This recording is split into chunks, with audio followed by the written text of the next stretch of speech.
بسم اللہ الرحمن الرحیم نحمدہ ونصلی علی رسولہ الکریم اما بعد۔ آج 28ویں پارے کا خلاصہ اور مضامین آپ کی خدمت میں پیش کیے جائیں گے۔ اس پارے کی ابتدا ہے سورۃ المجادلہ سے۔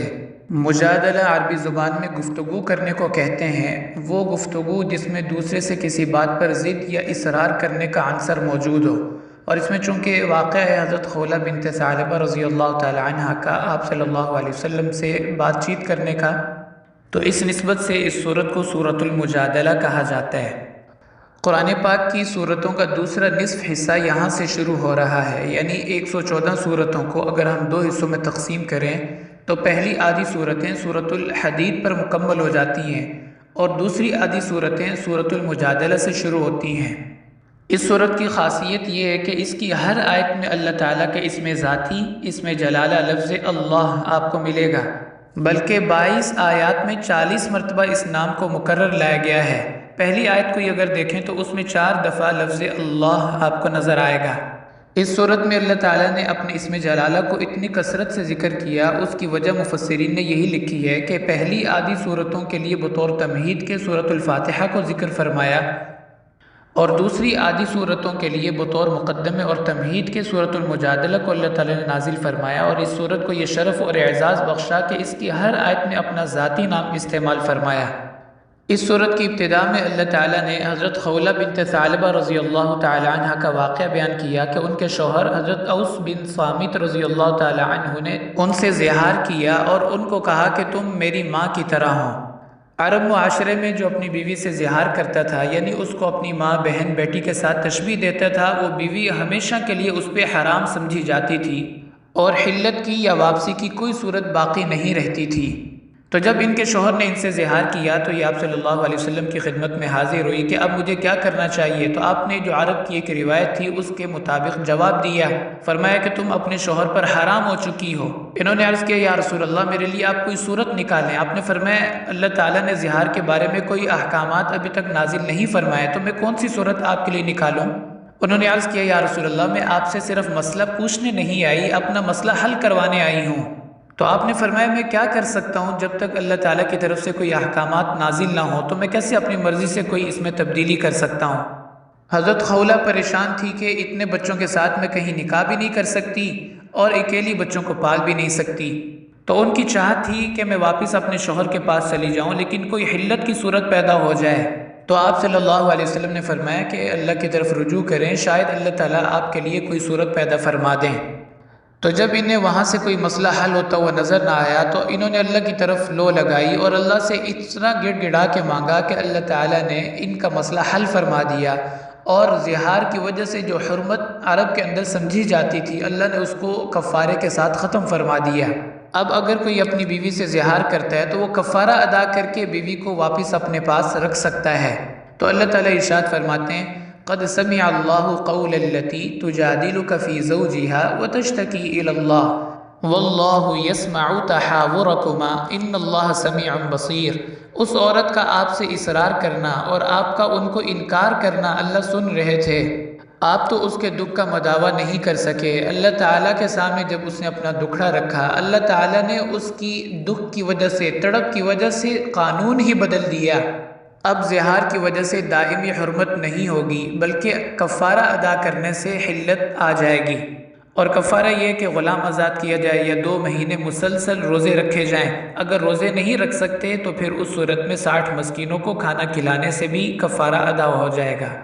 اس کے بعد اللہ تعالیٰ نے بطور خاص اپنی معیت کا استحضار، جس کو احسان کہا جاتا ہے، اس کا احساس دلایا۔ ما یکون من نجوى ثلاثة الا هو رابعهم ولا خمسة الا هو سادسهم ولا ادنى من ذلك ولا اکثر الا هو معهم اینما كانوا۔ جب کہیں 2 بات کرنے والے ہوتے ہیں تو تیسری اللہ کی ذات ہوتی ہے، 3 ہوں تو چوتھی اللہ کی ذات ہوتی ہے، اس سے کم یا زیادہ ہوں اللہ تعالیٰ ہر وقت ہر بات کو سنتے ہیں اور لوگوں کو دیکھ رہے ہوتے ہیں۔ اس کے بعد اللہ تعالیٰ نے یہود کی ایک شرارت کا تذکرہ فرمایا کہ جب وہ کہیں مسلمانوں کو دیکھتے تو آپس میں کان میں بات چیت کرتے، سرگوشی کرتے، مسلمانوں کو یہ تاثر دینے کے لیے کہ ہم ان کے خلاف کوئی بات کر رہے ہیں۔ مقصد یہ ہوتا تھا مسلمانوں کو ذہنی اور دلی تکلیف، اذیت پہنچائی جائے۔ الم تر الی الذین نہوا عن النجوى ثم یعودون لما نہوا عنہ ویتناجون بالاثم والعدوان ومعصیۃ الرسول۔ اللہ تعالیٰ نے اس سرگوشی سے منع کر دیا جس سے دوسرے کو غلط فہمی پیدا ہو سکتی ہے یا اس کی اذیت اور تکلیف کا سبب بن سکتی ہے۔ اس لیے آپ صلی اللہ علیہ وسلم نے ارشاد فرمایا کہ اگر کسی مجلس میں 3 آدمی بیٹھے ہوں تو ان میں سے 2 کان کے اندر بات نہ کرے، اس لیے کہ تیسرے کو اس سے تکلیف ہوگی کہ شاید میرے بارے میں کوئی بات کر رہے ہیں۔ ہاں اگر زیادہ لوگ ہیں تو پھر کوئی 2 آپس میں بیٹھ کے بات کریں تو کوئی حرج نہیں ہے۔ اس کے بعد اللہ تعالیٰ نے مجلس کے آداب بیان فرمائے، یا ایھا الذین آمنوا اذا قیل لکم تفسحوا فی المجالس فافسحوا یفسح اللہ لکم واذا قیل انشزوا فانشزوا یرفع اللہ الذین آمنوا منکم والذین اوتوا العلم درجات۔ فرمایا جب تمہیں مجلس کے اندر وسعت اور گنجائش پیدا کرنے کا کہا جائے تو مجلس کے اندر وسعت پیدا کیا کرو تاکہ مزید ساتھی اس میں بیٹھ سکیں، اور اگر کسی بڑے یا بوڑھے کی وجہ سے کسی جوان کو بچے کو اٹھانا پڑے تو اس کو اٹھا سکتے ہیں۔ اس کو چاہیے کہ دوسروں کا احترام اور اکرام کرتے ہوئے ان کے لیے جگہ چھوڑ دیں۔ اور یہ آیات تب نازل ہوئی جب آپ صلی اللہ علیہ وسلم ایک دفعہ صفہ کے چبوترے پر تشریف فرما تھے۔ کچھ بدری صحابہ آئے لیکن ان کو بیٹھنے کی جگہ نہیں ملی، وہ کھڑے رہے۔ تو آپ نے صحابہ سے فرمایا کہ کچھ ان کے لیے گنجائش بنا دیں، لیکن پہلے سے ہی اتنے زیادہ لوگ تھے کہ اس میں گنجائش نہیں نکل سکتی تھی۔ تو آپ نے چند نوجوان صحابہ کو اٹھایا اور کہا کہ ان کو جگہ دے دیں اور آپ کھڑے ہو جائیں۔ تو اس پر منافقین نے بہت شور مچایا کہ یہ اپنی مجلس سے ہی لوگوں کو اٹھا دیتے ہیں، یہ کہاں کے اخلاق ہیں۔ تو اس پر اللہ تعالیٰ نے یہ آیات نازل فرمائیں کہ مجلس کے اندر اول تو گنجائش پیدا کیا کریں، اور اگر گنجائش نہیں بن سکتی تو بڑوں کا احترام کرتے ہوئے ان کے لیے جگہ کو خالی کر دیں۔ اس کے بعد اللہ تعالیٰ نے یہود کی ایک اور شرارت کا تذکرہ فرمایا۔ یہود اور منافقین آپ صلی اللہ علیہ وسلم سے شرارت کی غرض سے کہہ دیتے کہ ہمیں آپ سے علیحدگی میں کچھ بات کرنی ہے، اور آپ کو اپنی فضول باتوں میں الجھائے رکھتے تاکہ مسلمان آپ سے استفادہ نہ کر سکیں اور آپ صلی اللہ علیہ وسلم کا بھی وقت ضائع ہو جائے۔ تو اللہ تعالیٰ نے انفرادی ملاقات کرنے سے پہلے صدقہ لازم کر دیا، کیونکہ مال خرچ کرنا انسان کے لیے سب سے مشکل کام ہے، اور حکم دیا کہ جس نے بھی آپ صلی اللہ علیہ وسلم سے علیحدگی میں بات کرنی ہو وہ پہلے صدقہ ادا کر کے آئے۔ لیکن ظاہر ہے اس حکم کے اندر پھر عام مسلمان بھی متاثر ہو گئے اور وہ اپنی ضروری بات کرنے سے بھی گریز کرنے لگے۔ تو اللہ تعالیٰ نے پھر یہ شرط ختم فرما دی اور فرمایا کہ اب یہ لازم تو نہیں ہے لیکن مستحب اور پسندیدہ ہے کہ آپ صلی اللہ علیہ وسلم سے کوئی بات کرنے سے پہلے صدقہ ادا کیا جائے۔ اس کے بعد اللہ تعالیٰ ارشاد فرماتے ہیں یہود اور منافقین کے بارے میں، استحوذ علیہم الشیطان فانساہم ذکر اللہ۔ جب انسان اپنے دشمن پر قبضہ یا غلبہ پا لیتا ہے تو سب سے پہلے اس کی قیمتی چیز کو اس سے چھیننے کی کوشش کرتا ہے، یا اس کے پاس کوئی خطرناک ہتھیار ہو تو اس سے لینے کی کوشش کرتا ہے۔ تو شیطان انسان کا دشمن ہے، وہ جب بھی انسان پہ غلبہ پا لیتا ہے تو پہلا کام یہ کرتا ہے کہ اس کو ذکر سے غافل کر دیتا ہے، کیونکہ جب انسان اللہ کی یاد سے غافل ہو جاتا ہے تو وہ پھر ہر چیز کے اندر غفلت میں چلا جاتا ہے۔ اس لیے پھر فرمایا اولئک حزب الشیطان، یہ ہیں شیطانی لشکر۔ یہود و نصارہ اور منافقین یہ شیطانی لشکر ہیں جن کو اللہ تعالیٰ نے حزب الشیطان قرار دیا ہے۔ اور اس کے بعد سورت کے آخر میں اللہ تعالیٰ نے حزب اللہ یعنی اپنے لشکر صحابہ اکرام کا تذکرہ فرمایا، ان کی صفات کو بیان کیا۔ ان الذین یحادون اللہ ورسولہ اولئک فی الاذلین، کہ اللہ اور اس کے رسول کی محبت تمام محبتوں پر ان کے دل میں غالب ہے، یعنی یہ اللہ اور اس کے رسول صلی اللہ علیہ وسلم کے مقابلے میں اپنی قرابت داری کی کوئی پرواہ نہیں کرتے۔ یہ ان کی بہت بڑی صفت ہے، اور اس صفت پر اللہ تعالیٰ نے ان کو 6 انعامات عطا فرمائے۔ پہلا انعام کتب اللہ لأغلبن انا ورسلی، کہ یہ لوگ ہمیشہ غالب رہیں گے۔ اور دوسری صفت بیان فرمائی اولئک کتب فی قلوبہم الایمان، اللہ نے ایمان کی نورانیت اور حقیقت ان کے دلوں میں اتار دی ہے۔ وَأَيَّدَهُمْ بِرُوحٍ مِّن، فرشتے ان کی تائید کرتے ہیں۔ وَيُدْخِلُهُمْ جَنَّاتٍ تَجْرِي مِن تَحْتِهَا الْأَنْهَارُ، اللہ تعالیٰ اپنی رحمت اور فضل سے ان کو جنت میں داخل فرمائیں گے۔ رضی اللہ عنہم ورضوا عنہ، اللہ ان سے خوش اور یہ اللہ سے خوش۔ اولئک حزب اللہ، یہ اللہ کا لشکر ہیں۔ تو اتنا بڑا اعزاز اللہ نے ان کو بخشا کہ ان کو اپنا لشکر قرار دیا، اور فرمایا الا ان حزب اللہ هم المفلحون، جو اللہ کا لشکر ہے وہی کامیاب ہوگا دنیا میں بھی اور آخرت میں بھی۔ اس پر اللہ تعالیٰ نے سورۃ المجادلہ کو مکمل فرما دیا۔ اس کے بعد ہے سورۃ الحشر۔ سورۃ الحشر میں اللہ تعالیٰ نے یہود اور منافقین کے انجام کا تذکرہ فرمایا۔ سورۃ المجادلہ میں ان کی شرارتوں کا تذکرہ تھا، اس پر اللہ تعالیٰ کی طرف سے کیا سزا ان کو ملی، اس کا تذکرہ سورۃ الحشر کے اندر ہے۔ اس سورت کی ابتدا میں یہود کے ان بڑے قبائل کا تذکرہ فرمایا جو صدیوں سے مدینہ منورہ میں آباد تھے، اور انہوں نے قرض کی صورت میں تمام اہل مدینہ کو اپنا غلام بنا رکھا تھا، اور مدینہ منورہ کے سیاہ و سفید کا اپنے آپ کو بلا شرکت غیر مالک سمجھتے تھے، اور اپنی حفاظت کے لیے انتہائی مضبوط اور شاندار قلعے تعمیر کیے ہوئے تھے۔ کبھی ان کے دل میں خیال تک نہیں گزرا تھا کہ ہمیں یہاں سے کوئی نکال سکے گا یا ہماری سرداری کو کوئی چیلنج کر سکے گا، اور عام لوگوں نے بھی کبھی ایسا نہیں سوچا تھا کہ انہیں کوئی ذلیل کر کے یہاں سے جلا وطن کر سکے گا۔ آپ صلی اللہ علیہ وسلم جب مکہ مکرمہ سے ہجرت فرما کے مدینہ منورہ تشریف لائے تو اس خطرے کو بہت جلد بھانپ گئے، اور آپ نے تمام یہودیوں کے قبائل سے معاہدہ کیا کہ ہم اتفاق کرتے ہیں کہ امن سے رہیں گے، ایک دوسرے کے خلاف خطرہ نہیں بنیں گے، اور باہمی جنگ و جدال سے احتراز کریں گے۔ اگر باہر سے کوئی دشمن ہمارے پر یا آپ پر حملہ آور ہوا تو ایک دوسرے کی مدد کریں گے، یا کم از کم دشمن کا ساتھ نہیں دیں گے۔ تو یہود کے تمام قبائل سے آپ نے معاہدہ کر لیا، لیکن ان لوگوں کی فطرت میں کہاں تھا کہ اس معاہدے کی پاسداری کرتے۔ یہ تو روز اول سے اپنے انبیاء کے ساتھ وفاداری نہیں نبھا سکے، یہ کسی کے ساتھ کیا وفاداری کریں گے؟ تو یہ لوگ حسب عادت اپنی اصلیت پر اتر آئے اور مسلمانوں کے خلاف سازشیں کرنے لگے، جس کے نتیجے میں آپ صلی اللہ علیہ وسلم نے اللہ تعالیٰ کے حکم پر ان کو مدینہ سے جلا وطن کر دیا۔ سب سے پہلے تو بنو قینقاع جو قبیلہ تھا اس کو جلا وطن کیا گیا۔ ان کی وجہ یہ تھی کہ ان کے بازار میں ایک مسلمان عورت کسی چیز کی خرید و فروخت کی غرض سے گئی تو ایک یہودی نے شرارت کر کے اس کی چادر کے کنارے پہ پاؤں رکھا کہ جب یہ چلیں گی تو چادر اتر جائے گی، ان کا حجاب کھل جائے گا۔ تو جب وہ عورت اپنی جگہ سے کھڑی ہوئی اور چلنے لگی تو ان کا حجاب اور چادر اتر گئی، جس کی وجہ سے قریب کھڑے یہودی قہقہ لگا کے ہنسنے لگے اور مذاق اڑانے لگے۔ تو اس پر ایک مسلمان جو وہاں کھڑے تھے ان کو غیرت آئی اور انہوں نے یہودی کو قتل کر دیا۔ تو قریب کھڑے یہودی جو تماشا دیکھ رہے تھے انہوں نے پھر اس مسلمان صحابی کو شہید کر دیا۔ جب آپ صلی اللہ علیہ وسلم کو ان کی اس حرکت کی اطلاع ہوئی تو آپ نے ان کے قبیلے کا محاصرہ فرمایا۔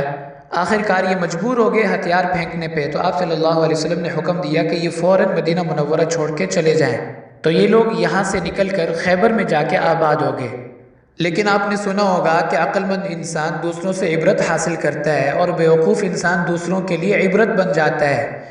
تو بنو قینقاع کے اس ذلت ناک اور عبرت ناک انجام سے باقی قبائل نے کوئی عبرت حاصل نہیں کی، اور ان کی دشمنی میں، حسد میں اور شرارتوں میں مزید اضافہ ہو گیا۔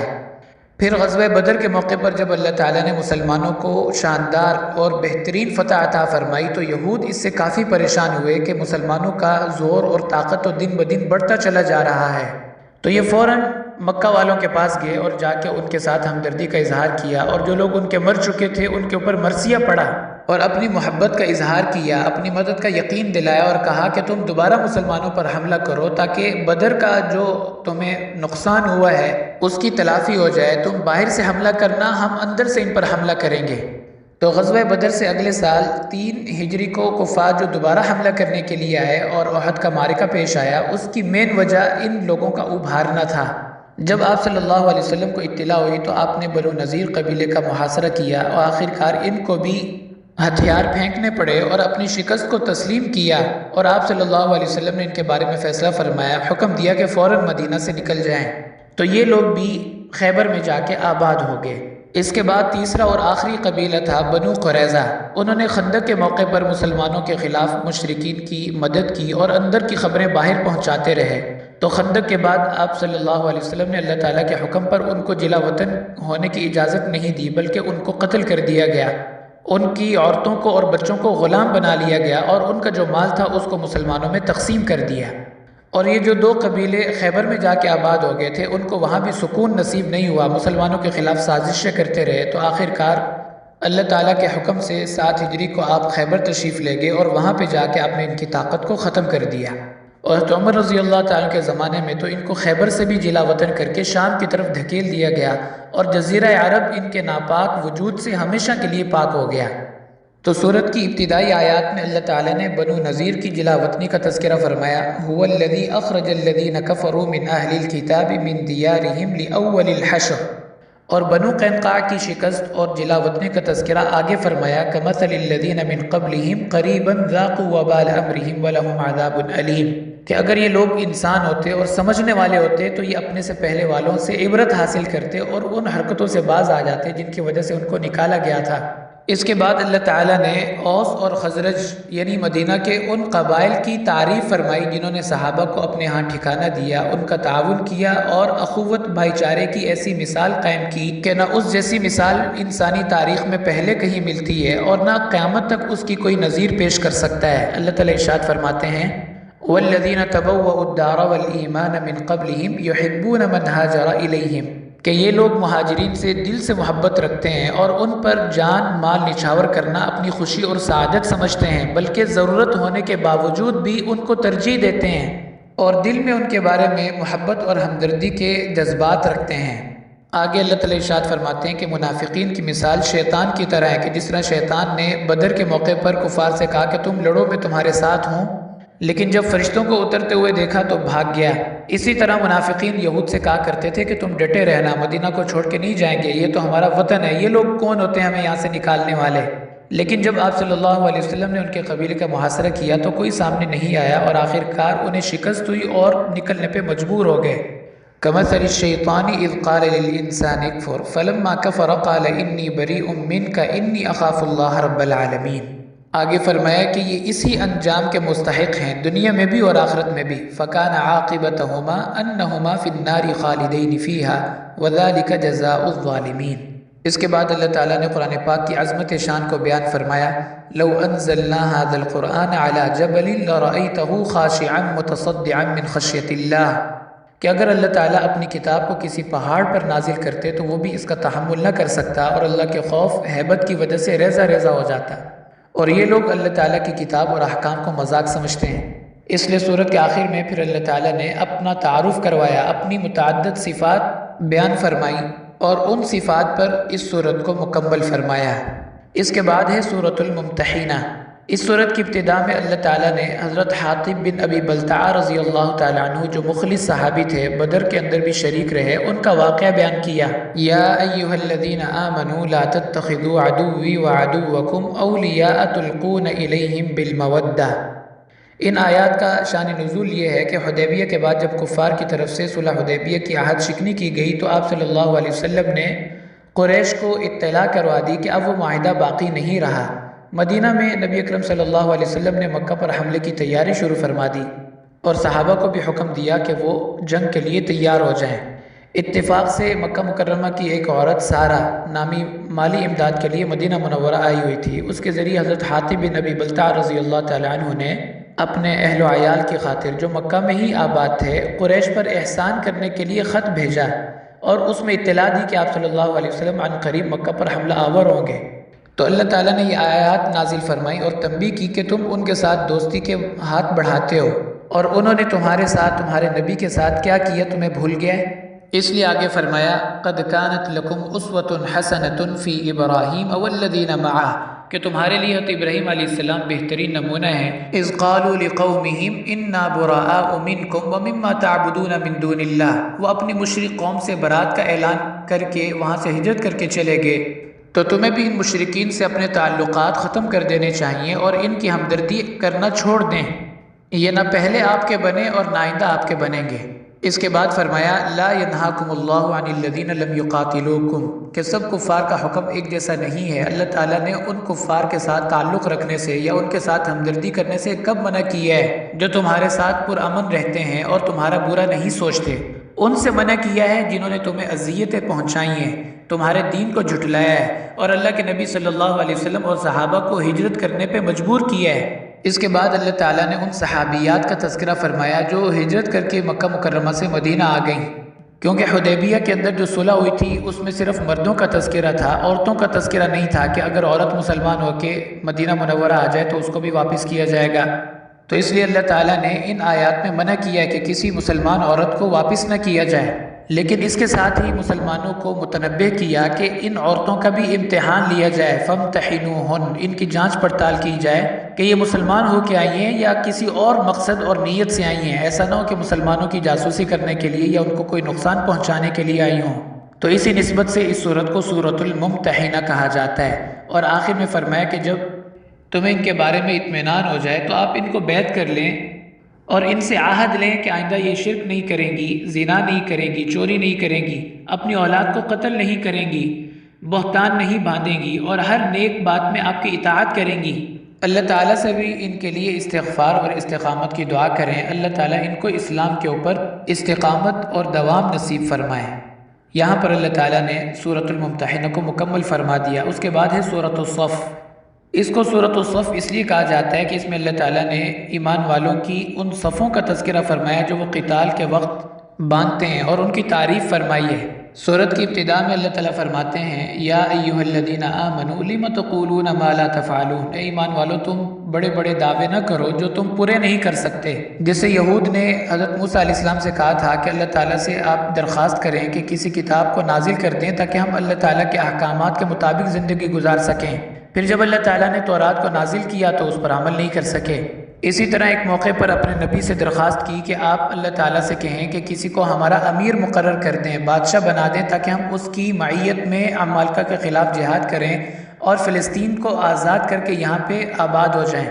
تو جب طالوت کو اللہ کی طرف سے بادشاہ مقرر کر دیا گیا تو انہوں نے اس حکم کو ماننے سے انکار کر دیا۔ تو اتنے بڑے دعوے نہ کریں کہ جب ان کو پورا ہی نہ کر سکتے ہوں۔ تو اس سے مفسرین نے یہ نقطہ نکالا کہ یہ آیت ترک دعوت کے لیے نہیں ہے، ترک دعویٰ کے لیے ہے۔ یہ نہیں ہے کہ انسان اس کام کی دعوت نہ دے دوسروں کو جس کو وہ خود نہیں کر رہا۔ نماز میں اگر سستی ہے تو دوسروں کو دعوت دے سکتے ہیں، لیکن بڑے بڑے دعوے نہیں کرنے چاہیے ان کاموں کے جو انسان نہیں کرتا۔ تو اس آیت کا مقصد ترک دعوت نہیں ہے، ترک دعویٰ ہے۔ اس کے بعد اللہ تعالیٰ نے حضرت عیسیٰ علیہ السلام کا تذکرہ فرمایا کہ انہوں نے اپنی قوم کو آپ صلی اللہ علیہ وسلم کی جب آنے کی بشارت دی تو آپ کا نام لے کر تذکرہ فرمایا۔ وَإِذْ قَالَ عِيسَى ابْنُ مَرْيَمَ يَا بَنِي إِسْرَائِيلَ إِنِّي رَسُولُ اللَّهِ إِلَيْكُمْ مُصَدِّقًا لِمَا بَيْنَ يَدَيَّ مِنَ التَّوْرَاةِ وَمُبَشِّرًا بِرَسُولٍ يَأْتِي مِن بَعْدِي اسْمُهُ أَحْمَدُ۔ تو تین باتیں ارشاد فرمائیں۔ پہلی بات کہ میں اللہ کا رسول ہوں، اور دوسری بات فرمائی کہ جو اللہ تعالیٰ نے مجھے انجیل عطا کی ہے اس میں تورات کے احکامات اور مضامین کی بھی تصدیق ہے، اور تیسری بات کہ میں اپنے بعد آنے والے نبی جن کا نام نامی احمد ہوگا ان کی بشارت تمہیں دے رہا ہوں۔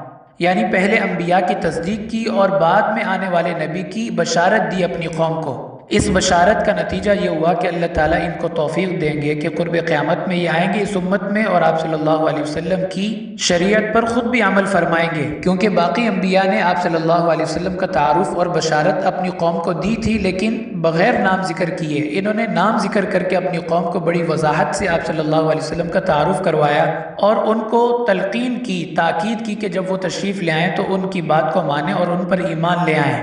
تو دعوت دینے کا فائدہ یہ ہوتا ہے کہ اللہ تعالیٰ خود اپنی دعوت پر داعی کو عمل کرنے کی توفیق عطا فرما دیتے ہیں۔ تو اس کی سب سے بڑی دلیل یہ کہ حضرت عیسیٰ علیہ السلام خود اپنی اس دعوت کے اوپر عمل کرنے کے لیے اور اس کو عملی جامہ پہنانے کے لیے قرب قیامت میں تشریف لائیں گے اور آپ صلی اللہ علیہ وسلم کی نبوت کو عملی طور پر بھی تسلیم کریں گے۔ اس کے بعد ہے سورۃ الجمعہ۔ سورۃ الجمعہ میں چونکہ اللہ تعالیٰ نے جمعے کے احکامات نازل فرمائے اس لیے اس کو سورۃ الجمعہ کہا جاتا ہے۔ سب سے پہلے تو آپ صلی اللہ علیہ وسلم کی دنیا میں آنے کے 4 مقاصد بیان فرمائے ہیں۔ هو الذی بعث فی الأمیین رسولا منہم یتلو علیہم آیاتہ ویزکیہم ویعلمہم الکتاب والحکمہ۔ تو آپ صلی اللہ علیہ وسلم کی بعثت اور نبوت کے 4 مقاصد ہیں۔ اللہ تعالیٰ کی کتاب یعنی قرآن پاک کی آیات تلاوت کرنا، صحابہ کا تزکیہ نفس اور تصفیہ قلب کا اہتمام فرمانا، نمبر 3 قرآن پاک کے مضامین اور تشریحات کی تفصیل بیان فرمانا، اور نمبر 4 سنت سے یعنی اپنے عمل سے اس کو کر کے دکھانا۔ اس کے بعد یہود کے بارے میں فرمایا مثل الذین حملوا التوراۃ ثم لم يحملوها كمثل الحمار يحمل اسفارا، کہ یہود کو ہم نے کتاب یعنی تورات کا علم دیا لیکن وہ اپنے علم پر عمل نہیں کرتے۔ ان کی مثال ایسے ہی ہے جیسے کسی گدھے پر کتابیں لاد دی جائیں تو ان کتابوں کا گدھے کو کیا فائدہ۔ تو جو انسان اپنے علم پر عمل نہ کرے اللہ تعالیٰ نے اس کو گدھے سے تشبیہ دی ہے۔ اور آخر میں اہل ایمان کو اس بات کی تاکید کی گئی ہے کہ جب جمعے کا وقت ہو جائے تو اپنی تجارت اور کام وغیرہ چھوڑ کے اللہ کے ذکر اور جمعے کی طرف متوجہ ہو جائیں۔ جمعے کی اذان کے بعد دنیا کا کوئی کام کرنا سوائے جمعے کی تیاری کے جائز نہیں ہے۔ اس کے بعد ہے سورۃ المنافقون۔ اس سورت میں اللہ تعالیٰ نے منافقین کے کچھ احوال اور نشانیاں بتائی ہیں اور عجیب بات ہے کہ قرآن پاک میں سورۃ الکافرون بھی ہے اور سورۃ المنافقون، لیکن سورۃ الکافرون سورۃ المنافقون کی بنسبت بہت چھوٹی ہے۔ اس سے پتہ چلا کہ کافر اتنے خطرناک نہیں ہیں جتنے منافق آپ کے لیے خطرناک ہیں۔ اسی طرح قیامت میں کفار کو اتنا سخت عذاب نہیں ہوگا جتنا منافقین کو ہوگا، اور کفار اتنا نقصان نہیں پہنچا سکتے جتنا منافقین اندر رہ کے مسلمانوں کی جڑوں کو کاٹ کے نقصان پہنچاتے ہیں۔ اذا جاءك المنافقون قالوا نشهد انك لرسول اللہ، آپ کی خدمت میں آتے ہیں اور کہتے ہیں کہ ہم دل سے گواہی دیتے ہیں کہ آپ اللہ کے سچے نبی ہیں، لیکن اللہ تعالیٰ ارشاد فرماتے ہیں کہ دل سے یہ اقرار نہیں کرتے، یہ پکے منافق ہیں۔ یہ صرف زبان کا دعویٰ ہے، دل ایمان کے نور سے خالی ہے، یہ صرف اپنے مفادات کے تحفظ کے لیے اور آپ کی تلوار سے بچنے کے لیے اس بات کا اقرار کرتے ہیں۔ وَإِذَا رَأَيْتَهُمْ تُعْجِبُكَ أَجْسَامُهُمْ وَإِنْ يَقُولُوا تَسْمَعْ لِقَوْلِهِمْ كَأَنَّهُمْ خُشُبٌ مُّسَنَّدَةٌ، باتیں اتنی کرتے ہیں کہ آدمی کو لگتا ہے ان سے بڑا کوئی خیرخواہ مخلص اور ہمارا ہمدرد ہے ہی نہیں، لیکن جب ضرورت پڑتی ہے تو پھر ان میں سے کوئی بھی نظر نہیں آتا۔ آخر میں اللہ تعالیٰ نے ارشاد فرمایا یقولون لئن رجعنا الى المدینة لیخرجن الاعز منها الاذل، یہ ان کے دل کی کیفیت اللہ بیان فرما رہے ہیں کہ زبان سے کیا کہتے ہیں اور دل کے اندر آپ کے بارے میں کیا جذبات رکھتے ہیں۔ اس آیت کا شان نزول یہ ہے کہ ایک غزوے کے موقع پر کچھ مہاجرین اور انصار کا آپس میں پانی لینے کے بارے میں اختلاف ہو گیا۔ انصار پہلے بھرنا چاہتے تھے، مہاجرین نے کہا کہ ہم پہلے بھریں گے، تو یہ تکرار شدت اختیار کر گیا۔ اس موقع سے فائدہ اٹھاتے ہوئے رئیس المنافقین عبداللہ بن ابی بن سلول نے ان کو عار دلائی اور کہنے لگا کہ تم لوگوں نے ہی ان کو پالا تھا، تم نے ہی ان کو اپنے ہاں ٹھکانہ دیا تھا، مزہ چکھو۔ میں تو منع کرتا تھا کہ ان کو یہاں پہ جمنے نہ دو، مدینہ میں ان کو اتنی اہمیت نہ دو کہ کل یہ تمہارے لیے ہی مسئلہ بن جائیں، اور کہنے لگا کہ ہم مدینہ جا کر عزت والے ان ذلیل لوگوں کو یہاں سے نکال دیں گے۔ یہ بات حضرت زید بن ارقم رضی اللہ تعالیٰ نے سنی اور آپ صلی اللہ علیہ وسلم کو بتائی۔ آپ نے بلایا تو اس نے قسمیں کھا کے کہا کہ میں نے تو کوئی ایسی بات نہیں کی۔ تو اس پر اللہ تعالیٰ نے یہ آیات نازل فرمائی اور اس معاملے کی حقیقت کو اللہ تعالیٰ نے آپ صلی اللہ علیہ وسلم پر واضح فرما دیا۔ اس کے بعد ہے سورۃ التغابن۔ تغابن کہتے ہیں ہار اور جیت کا دن، قیامت کا دن۔ چونکہ انسان اپنی زندگی کی بازی یا تو جیت جائے گا یا اپنی زندگی کی بازی ہار جائے گا، اس لیے اس کو یوم التغابن کہا جاتا ہے۔ یوم یجمعکم لیوم الجمع ذالک یوم التغابن، تو اس نسبت سے پھر پوری سورت کو سورۃ التغابن کہا جاتا ہے۔ اس کے بعد اللہ تعالیٰ ارشاد فرماتے ہیں یا ایھا الذین آمنوا ان من ازواجکم واولادکم عدوا لکم فاحذروہم، کہ انسان کے بیوی بچے اس کے دشمن ہیں۔ دشمن کا کیا معنی کہ اگر یہ اللہ کے احکامات کو پورا کرنے میں رکاوٹ بنتے ہیں یا انسان ان کی محبت کی وجہ سے اللہ تعالیٰ کے احکامات کو پامال کرتا ہے تو پھر یہ اس کی خیرخواہ اور ہمدرد نہیں ہے بلکہ اس کے دشمن ہیں۔ جسے حدیث مبارکہ میں کہا گیا کہ اولاد انسان کے لیے بزدلی کا سبب بنتی ہے اور بخل کا سبب بنتی ہے، یعنی اولاد کی وجہ سے انسان میں بزدلی بھی آ جاتی ہے اور بخل بھی پیدا ہو جاتا ہے۔ نہ تو وہ اللہ کے راستے میں نکلتا ہے کہ پھر میری اولاد کا کیا بنے گا، اور نہ مال خرچ کرتا ہے کہ میرے بچوں کا مستقبل کیا ہوگا۔ اس کے بعد ہے سورۃ الطلاق۔ سورۃ الطلاق میں اللہ تعالیٰ نے عورتوں کی طلاق اور عدت کے احکام بیان کیے ہیں۔ طلاق کی مختلف اقسام ہیں اور ان کے پھر مختلف احکام ہیں، اسی طرح عدت کے بھی مختلف احکام اور صورتیں ہیں۔ ہمیشہ کسی عالم کی رہنمائی اور مشورے سے ہی انسان کو اپنے معاملات طے کرنے چاہیے، خاص طور پر طلاق اور عدت کے جب مسائل ہوں۔ پھر اس پارے کی آخری صورت ہے سورۃ التحریم۔ تحریم کا معنی ہوتا ہے کسی چیز کو حرام کرنا۔ آپ صلی اللہ علیہ وسلم نے اپنے اوپر شہد کا استعمال حرام فرما لیا تھا، یا اپنی باندھی حضرت ماریہ قبطیہ رضی اللہ تعالی عنہا کو اپنے اوپر استعمال کرنا حرام کر لیا، تو اس کا اللہ تعالیٰ نے تذکرہ فرمایا کہ آپ اللہ تعالیٰ کی حلال کردہ چیزوں کو کیوں حرام کرتے ہیں۔ اس کے بعد اہل ایمان کو اللہ تعالیٰ نے توبہ کی تلقین کی ہے، یا ایھا الذین آمنوا توبوا الی اللہ توبۃ نصوحا، اللہ تعالیٰ سے سچی پکی توبہ کریں اور اس آگ سے بچیں جس کا ایندھن انسان اور پتھر ہوں گے، وقودھا الناس والحجارہ۔ اور آخر میں اللہ تعالیٰ نے 4 نمونے بیان کیے ہیں، 2 کفار کے لیے، 2 اہل ایمان کے لیے۔ کفار کے لیے حضرت نوح علیہ السلام اور حضرت لوط علیہ السلام کی بیوی کا تذکرہ کیا کہ وہ باوجود اس کے کہ نبی کے نکاح میں تھی، لیکن جب اللہ تعالیٰ کے احکامات کو نہیں مانا، نبی کی مخالفت کی، تو دنیا میں بھی اللہ کے عذاب میں مبتلا ہو گئی اور قیامت کے دن بھی اللہ کے عذاب کے مستحق ہوں گی۔ اس سے پتہ چلا کہ نبی صلی اللہ علیہ وسلم کی قرابت داری بغیر ایمان لائے کوئی فائدہ نہیں دے گی۔ اور اہل ایمان کے لیے حضرت مریم کا تذکرہ فرمایا اور فرعون کی بیوی حضرت آسیہ کا تذکرہ کیا کہ جب انسان اپنے معاملات اللہ کے سپرد کر دیتا ہے تو اللہ تعالیٰ اس کی مدد فرماتے ہیں اور اس کو ثابت قدم رکھتے ہیں۔ جیسے حضرت مریم علیہ السلام کی عفت اور پاک دامنی کا اعلان ان کی گود میں جو بیٹا تھا انہوں نے کیا، تو اہل ایمان کو بھی اپنے اوپر لگنے والے الزامات اور بہتان کی فکر نہیں کرنی چاہیے، اللہ تعالیٰ ان کے معاملات صاف فرما دیں گے۔ اور فرعون کی بیوی حضرت آسیہ کا تذکرہ کیا کہ انہوں نے دنیا پر آخرت کو ترجیح دی، تو ایمان والوں کو بھی چاہیے کہ ہر معاملے میں آخرت کو ترجیح دیں۔ یہاں سورت اور پارہ دونوں مکمل ہو جاتے ہیں۔ وآخر دعوانا ان الحمد للہ رب العالمین۔